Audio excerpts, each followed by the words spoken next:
सुभाष चंद्र बोस का जन्म 23 जनवरी 1897 को कटक, ओडिशा में हुआ था। बड़े होने के दौरान वे स्वामी विवेकानंद के अनुयायी बन गए और मजबूत समाजवादी मूल्यों का समर्थन किया। नेताजी सुभाष चंद्र बोस, जिन्हें प्यार से नेताजी के नाम से भी जाना जाता है, वो एक भारतीय स्वतंत्रता सेनानी और एक क्रांतिकारी थे। उन्होंने न केवल अंग्रेजों से भारत की स्वतंत्रता संग्राम में महत्वपूर्ण भूमिका निभाई, बल्कि उनकी देशभक्ति और विचारधाराएं उनके बाद की पीढ़ियों को प्रेरित करती रही हैं।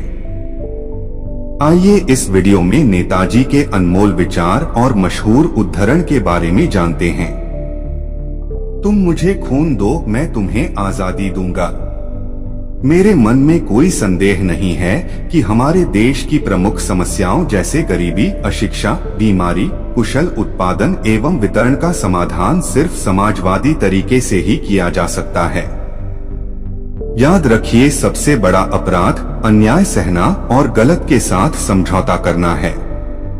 संघर्ष ने मुझे मनुष्य बनाया, मुझ में आत्मविश्वास उत्पन्न हुआ जो पहले मुझ में नहीं था। उच्च विचारों से कमजोरियां दूर होती हैं। हमें हमेशा उच्च विचार पैदा करते रहना चाहिए। आशा की कोई न कोई किरण होती है जो हमें कभी जीवन से भटकने नहीं देती।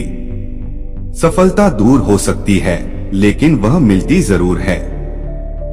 सफलता हमेशा असफलता के स्तंभ पर खड़ी होती है।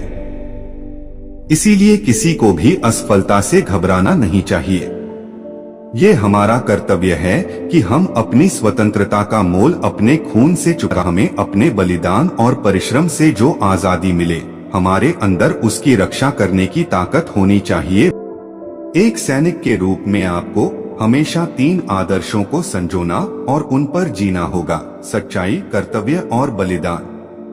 जो सिपाही हमेशा अपने देश के प्रति वफादार रहता है, जो हमेशा अपना जीवन बलिदान करने को तैयार रहता है, वो अजय है। अगर तुम भी अजय बनना चाहते हो तो इन 3 आदर्शों को अपने हृदय में समाहित कर लो। हमारा सफर कितना ही भयानक, कष्टदायी और बदतर हो, लेकिन हमें आगे बढ़ते रहना ही है। सफलता का दिन दूर हो सकता है, लेकिन उसका आना अनिवार्य ही है। माँ का प्यार सबसे गहरा और स्वार्थरहित होता है, इसको किसी भी तरह से मापा नहीं जा सकता। अगर जीवन में संघर्ष न रहे, किसी भी भय का सामना न करना पड़े, तो जीवन का आधा स्वाद ही समाप्त हो जाता है।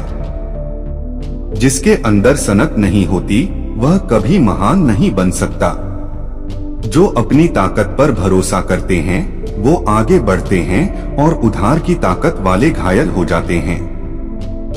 सफल होने के लिए आपको अकेले चलना होगा।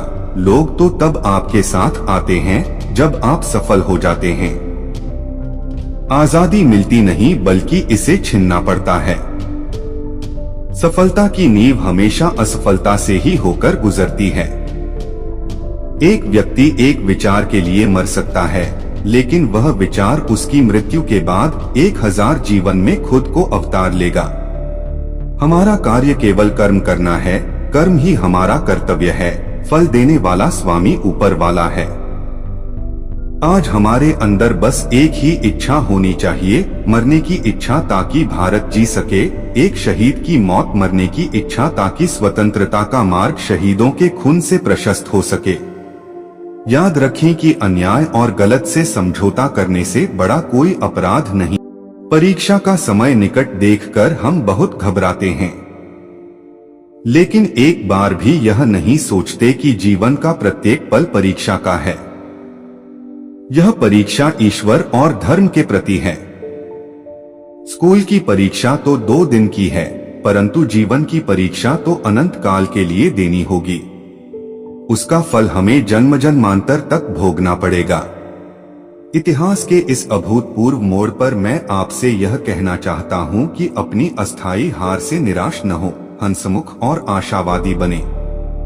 इन सबसे बढ़कर भारत के भाग्य में अपना विश्वास कभी न खोएं। पृथ्वी पर ऐसी कोई शक्ति नहीं है जो भारत को बंधन में रख सके। भारत आजाद होगा और वह भी जल्द ही। जय हिंद। केवल पूर्ण राष्ट्रवाद, पूर्ण न्याय और निष्पक्षता के आधार पर ही भारतीय सेना का निर्माण किया जा सकता है। भारत पुकार रहा है, रक्त रक्त को पुकार रहा है। उठो, हमारे पास व्यर्थ के लिए समय नहीं है। अपने हथियार उठा लो, हम अपने दुश्मनों के माध्यम से ही अपना मार्ग बना लेंगे, या अगर भगवान की इच्छा रही तो हम एक शहीद की मौत मरेंगे। राष्ट्रवाद मानव जाति के उच्चतम आदर्श सत्य, शिव और सुंदर से प्रेरित है। स्वामी विवेकानंद का यह कथन बिल्कुल सत्य है। यदि तुम्हारे पास लोह शिराएं हैं और कुशाग्र बुद्धि है तो तुम सारे विश्व को अपने चरणों में झुका सकते हो। मैं जीवन की अनिश्चितता से जरा भी नहीं घबराता। यदि आपको अस्थायी रूप से झुकना पड़े तब वीरों की भांति झुकना। दिल्ली की सड़क स्वतंत्रता की सड़क है। दिल्ली चलो।